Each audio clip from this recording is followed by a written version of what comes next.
Goazen gaurko elkarrizketarekin.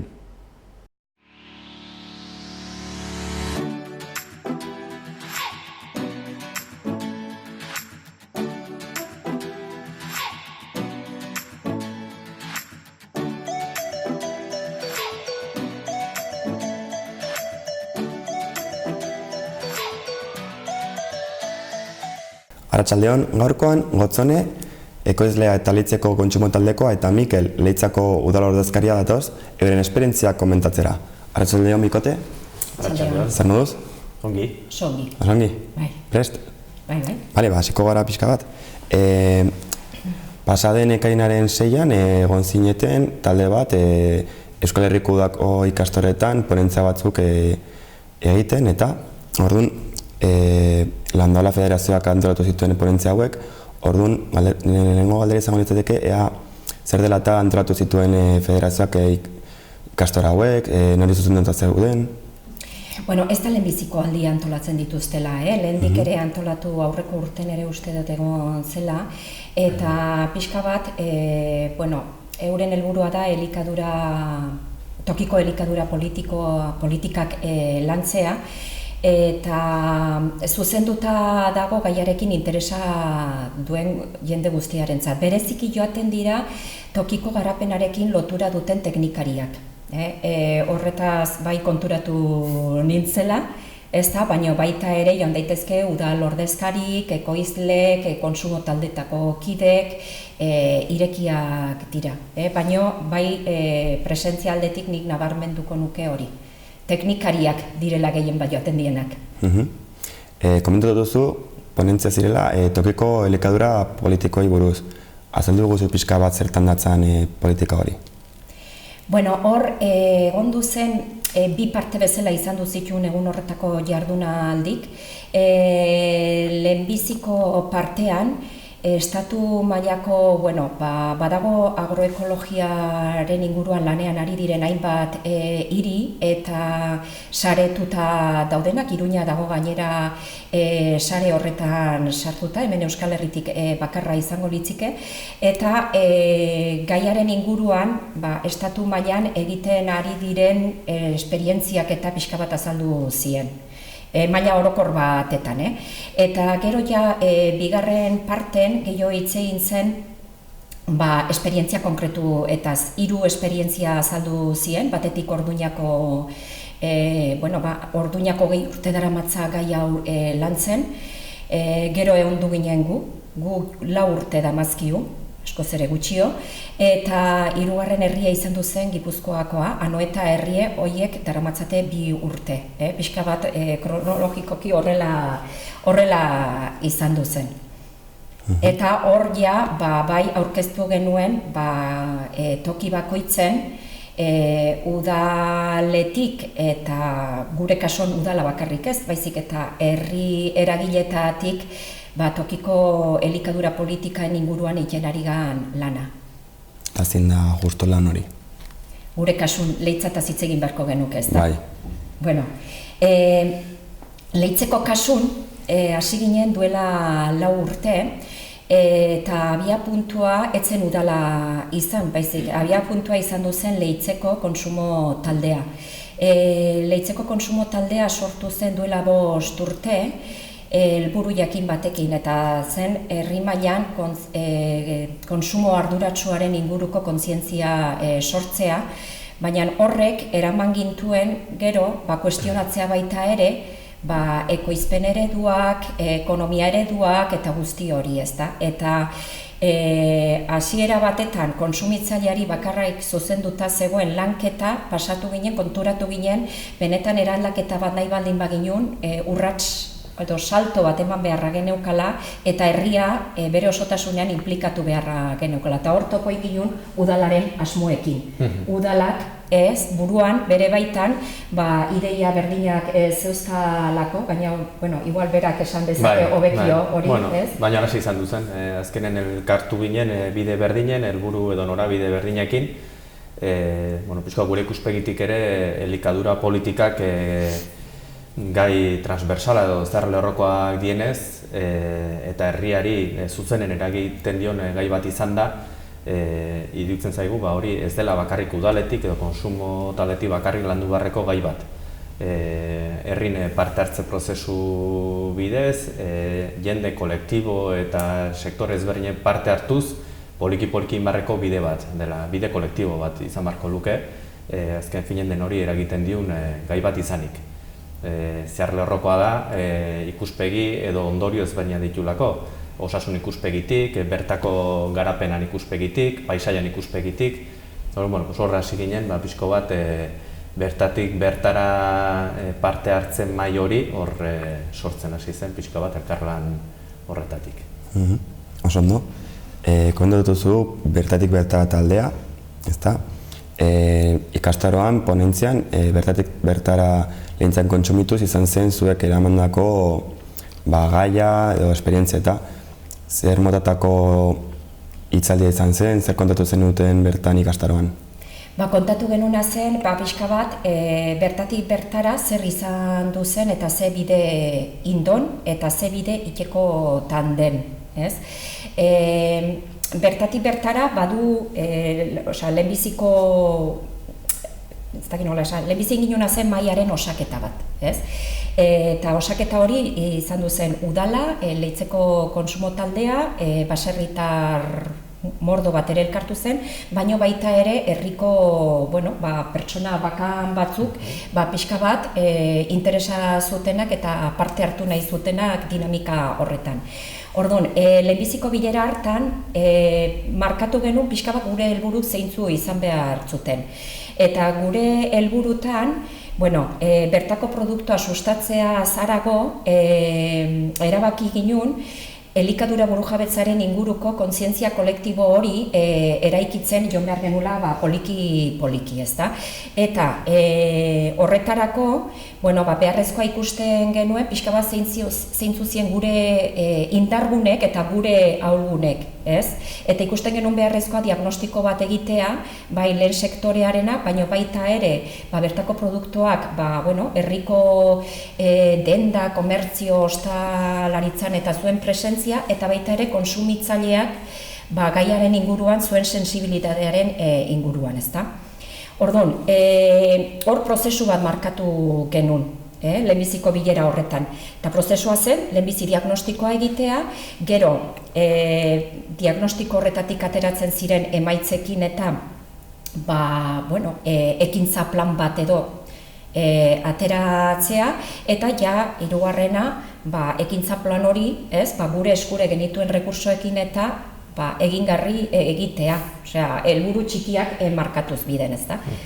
Orduan, hortatik hasi ginen, lantalde horrek erabakizun diagnostikoa berak egitea, eta horrela izan du zen. Hor elkartu ginen baserritar, ez dakit 42 elkarrizketa edo horrela izan egin zen, konsumo taldek egin zuen herriko komertzio eta jatetxe eta ostalariekin eta horrela beste elkarrizketa mordo bat, eta gero udalak konsumitzaile herritarren iritzia ezagutzeko kontratatu zuen pertsona bat, eta 314 edo horrela pertsona elkarrizketa datu zien, pixka bat ezagutzeko zeintzu zien jendeen konsumo ohiurak elikaduraren ingurun. Orduan hori izan du zen diagnostikoa pixka bat osatzeko.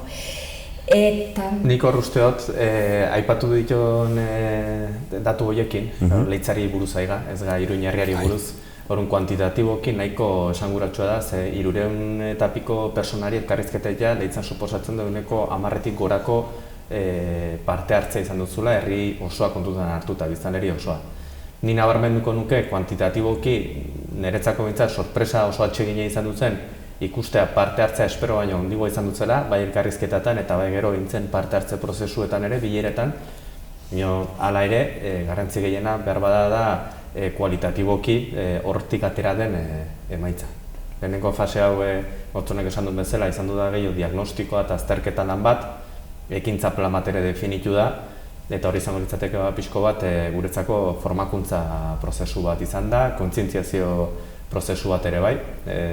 Personalki ere esan dezaket, ez da udal ordezkari bezala etorri asko ikasi dutela eta horrek ere asko balio doa norabide hortan hurrengo pausoak eta poliki definitzen joateko. Beraz, kuantitatiboki garrantzitsua izan zen gure herrintzat, baina batez ere nik uste dut gero kualitatiboki hortik atera den lanan emaitza izan ditekeela etorkizunerako oso baliagarria den lan bat. Bai, eta bereziki gainera, prozesu guzti horretan definitu egin ditugulako zein dien korapilo nagusik. Eta horrek eman dizkigu pistak, etorkizunean landu behar dugun ekintza plan horrek nondik nora joan behar duen, ezta? Helburua izan behar duelako zain zuzen ere korapilo horiek askatzen joatea poliki benetan eraginkorra izanen bada. Primeran, lan mardula daukazute hor tartean, egia esan da. Kurtsoarekin jarraituz, nola ikusi zenuen publikoa interesatuta zegoen, ez dakit, harrera hona eduki zenuten azken finean? Bai, oso ona. Bueno, esan behar dut,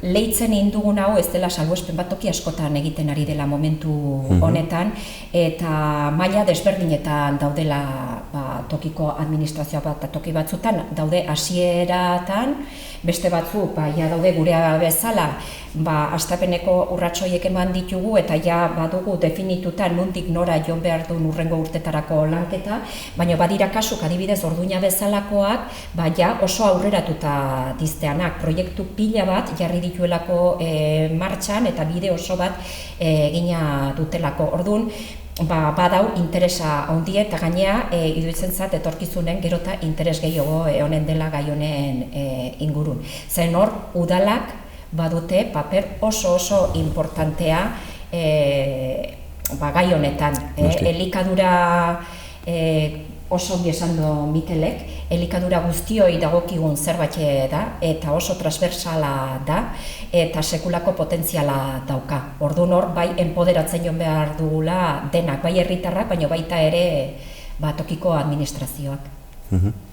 Tokiko elikadura politikak azken urteotan entzun den gaia izan da, kasuak kasu, Orduñakoa esan duzu horretuta daukala, baina igual beste tokiko herrietan edo lokalidadetan igual hasieran daude. Zer dela eta ez da lehenik azkenengo urteetan hitz egin gai honi buruz? Ez dakit horko klabeak zein izan itxazken edo behar bada klabe asko daude. Nik uste dut arte alor publikotik bultzatu dien politikak norabide honen justo kontrakoak izan diela.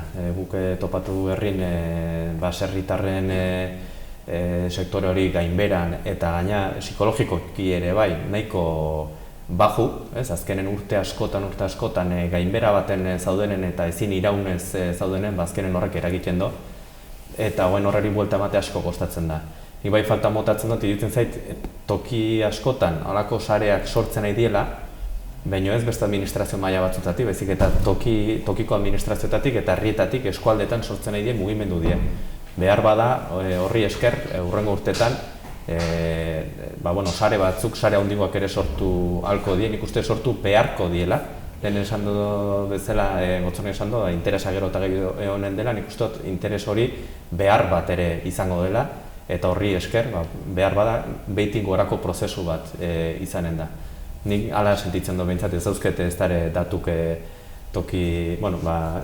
ikuspegi global batetik, nondik norakoak izan du dien toki guztietan prozesuak, baina bai dauken sensazio hori behitik gorako prozesu bat dela, tokietan sortzen nahi dien sarek diela, beharrak bultzatuta, eta azkenen horrek ekarriko duela behar bada aldaketa bat, orain arte Europar mailako diru laguntza diela, Nafarroako gobernuko politika publiko izan duela, eta hortik goitik bera etorri den politika nik uste dut ikaragarri txar hori, guretzarako estintziora ematen zion politika bat izanikoen kontrako prozesu bat gertatu ditekela behitik gorakoa izango dena.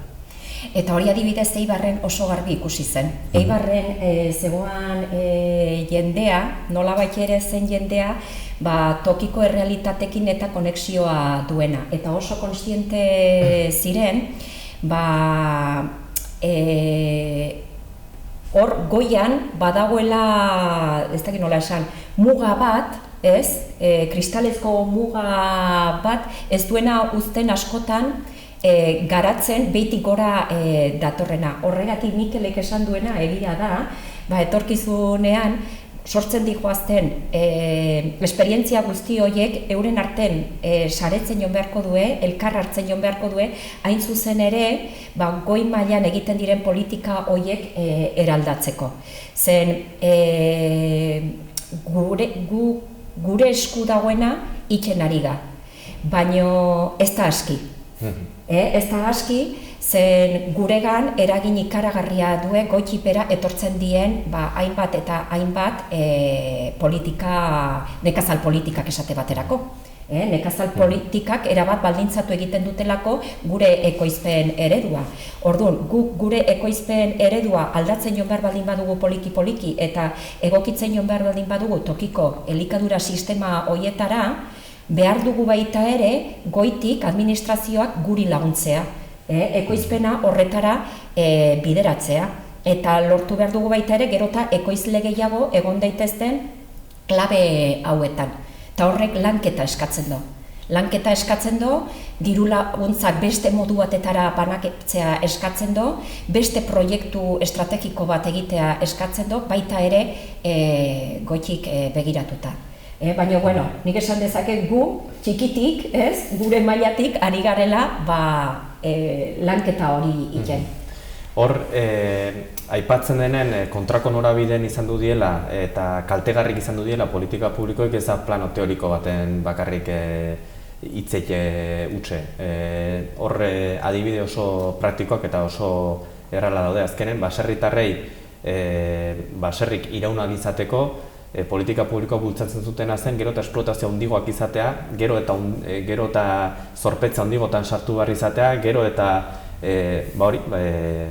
sartzea olako errueda zoro hortan, eta guk batez ere Nafarroa iparraldean daukegun realitate geografikogatik eta mendetan izan duen produkzio eta bizitzeko ereduan oinarrituta kontraesankorra da.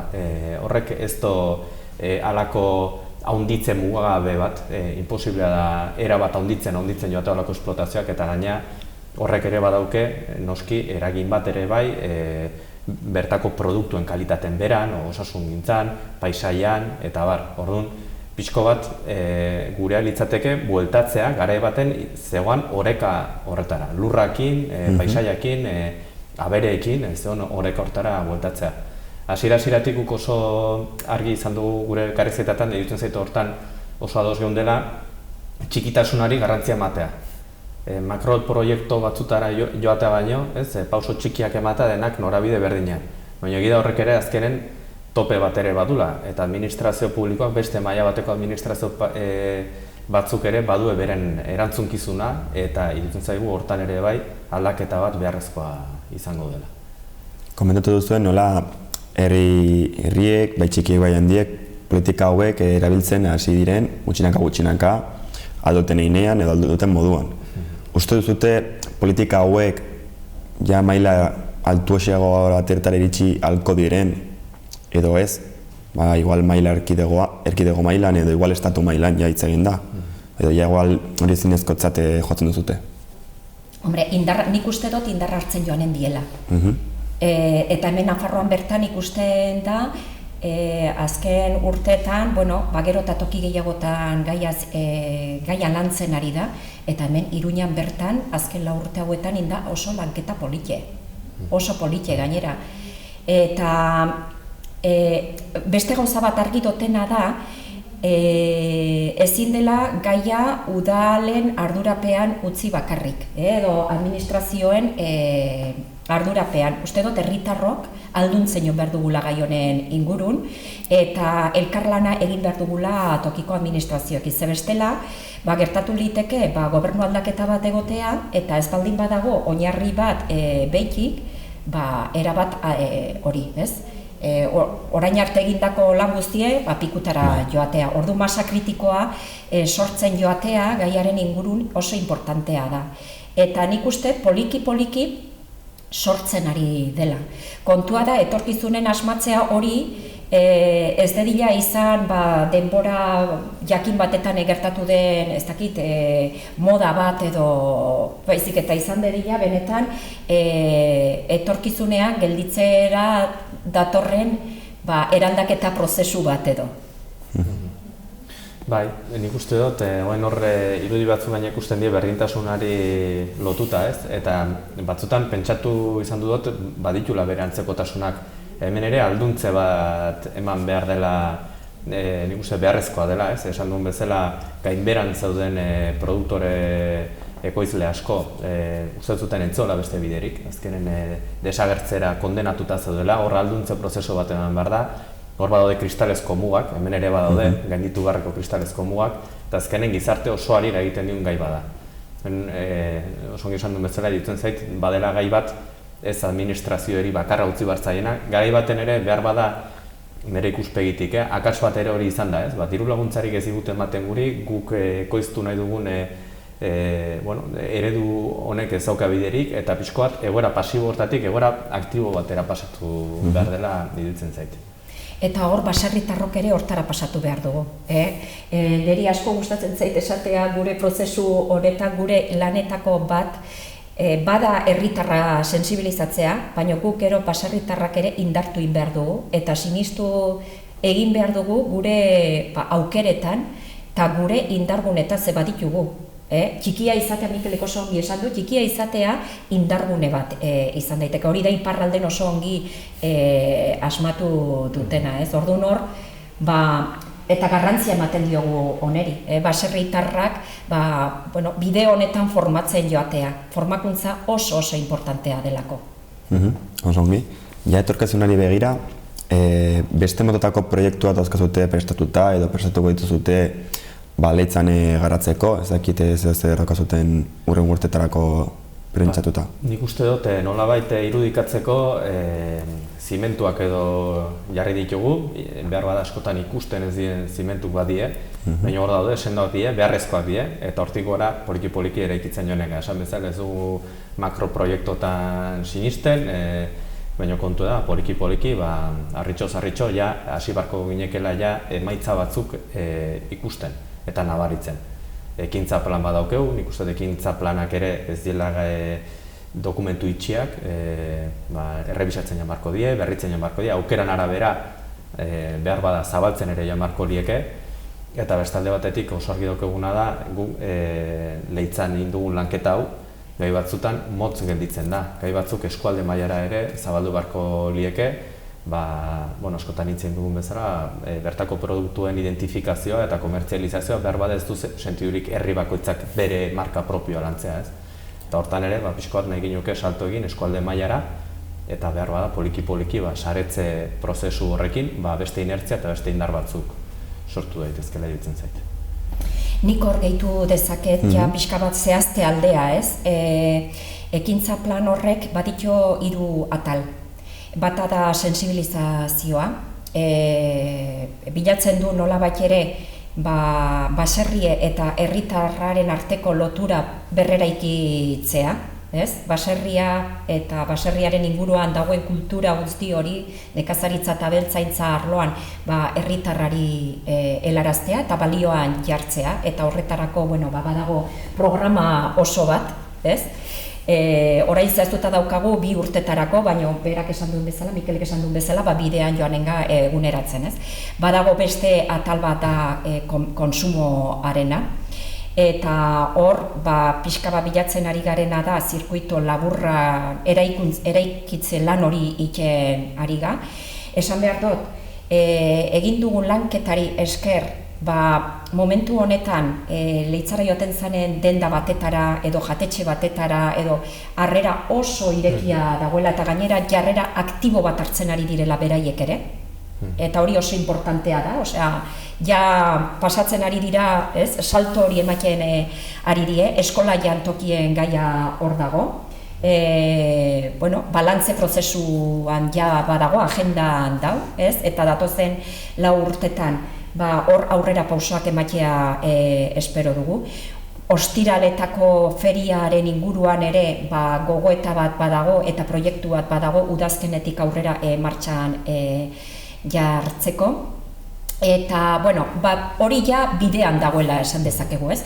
Eta bada beste atal bat oso importantea eta da ekoizpenarena. Lehen esan dut, baserritarrak ahaldundu egin behar direla, hor elkarte bat sortzeko urratsak ematen ari ga, eta elkarte horren helburutako bat izanen da, batetik formakuntza lantzea, ez? Behar ikaragarria ikusten dugulako horren ingurun, baina formakuntza bereziki nekazaritza iraunkorraren inguruan eta zirkuito laburren ingurun eta guzti honetan, ez?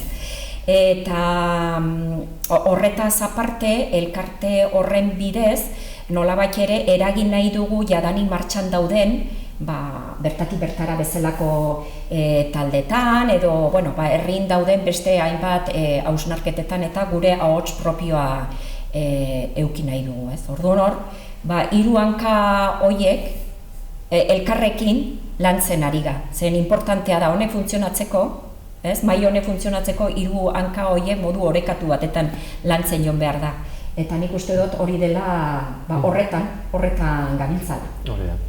Eta horren gainen eraikiko dugu etorkizune ere. Oso ongi. Bueno, Gotzone, Mikel, mi esker etortzeagatik, eta zuen esperientzia plazaratzeagatik, eta besterik ez, esatea zorte hon zuen proiektuetan, eta ea aurren urteetan ere dinamika honek aurrera egiten duen. Oso ongi. Mi esker. Eskerrik asko. Etorkizunen emaitzen ingurun hitzeiteko aukera daukagun. Bai, lasai. Mi esker. Eskerrik asko. Eskerrik asko.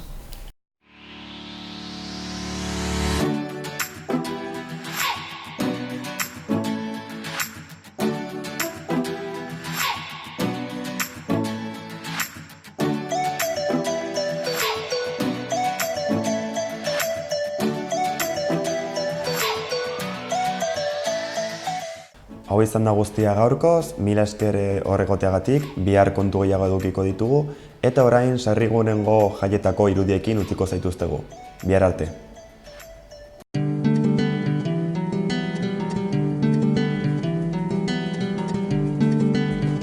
Saio hau Nafarroako Gobernuak diruz lagundu du.